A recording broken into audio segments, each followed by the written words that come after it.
வாழ்க்கையில் ஏற்ற இறக்கம் இருக்குதாங்க செய்யுது. மெயினாக நான் என்ன சொல்ல போகிறேன்னா, ஒரு குடும்பம் இருக்குது, கணவன் மனைவி, அவங்களுக்கு ஒரு பொண்ணு ஒரு பையன். அவங்க ஏதோ கஷ்டப்பட்டாங்க, கூலி வேலைக்கு தான் போய் கஷ்டப்படுற ஃபேமிலி தான். உண்மையிலுமே கல்யாணம் பண்ணிவிட்டாங்க, பையனுக்கும் பண்ணிட்டாங்க, பொண்ணுக்கும் பண்ணிட்டாங்க. பின்னாடி பசங்களை படிக்க வைக்கிறதுக்கு பையன் ரொம்ப கஷ்டப்படுறான் அப்படின்னு சொல்லி, அது இப்போத்த செலவு சொல்லவே வேணும் அப்படின்னு சொல்லி பெரியவங்க கையில் இருக்கிற காசை கொஞ்சம் கொஞ்சமாக ஃபீஸ் கேட்டால் அதுக்கு இதுக்குன்னு ஏதோ ஒரு செலவு இருக்குது தானே செய்யுது, கொடுத்துட்றாங்க. கையில் ஒன்றும் இல்லை.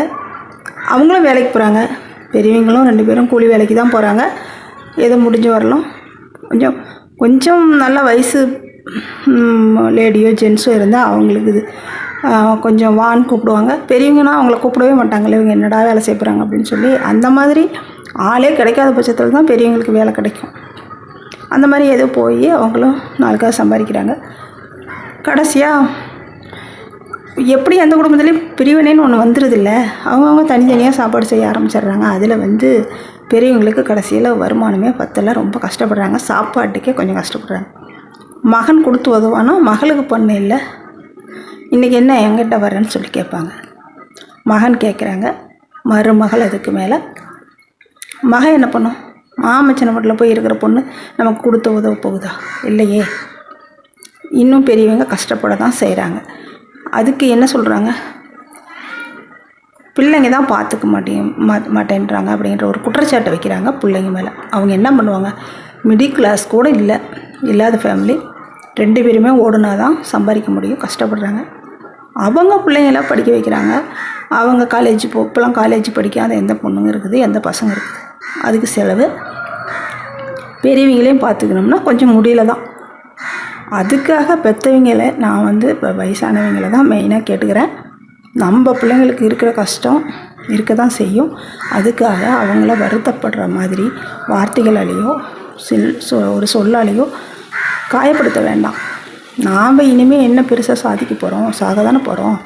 ஏன் அவங்க மனசை வேதனைப்படுத்தணும் அப்படின்னு நினைக்கணும்னு நான் நினைக்கிறேன். அது மட்டும் இல்லை, நாம் பெற்ற பிள்ளைங்களை இப்படி வளர்த்தேன், அப்படி படிக்க வச்சேன், இப்படி படிக்க வச்சேன்னு சொல்லி காமிக்கிறோமே, அது இப்போ பார்க்க மாட்டேங்குது அப்படின்லாம் சொல்கிறோமே, அதுக்காக பார்க்க மாட்டாங்க அப்படிங்கிறதுக்காக பிள்ளைங்க பெற்றுக்காது இருக்கிறோமா? பெற்ற குழந்தைங்கள வீதியிலேயே எறிய முடியும்? அது கடமைங்க. நம்ம பெற்ற குழந்தைங்கள நாம் வளர்த்தணும், படிக்க வைக்கணும்.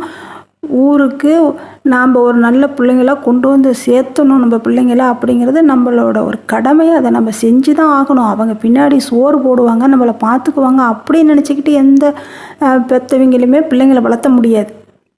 அதே சமயத்தில் பிள்ளைங்களும் என்ன செய்யணும்னா, பெற்றவங்களால் முடியாத சமயத்தில் அவங்க படுத்த படுக்கையாக இருக்கிற அந்த சமயத்தில் நீங்கள் தான் சாப்பாடு கொடுத்து உதவணும்.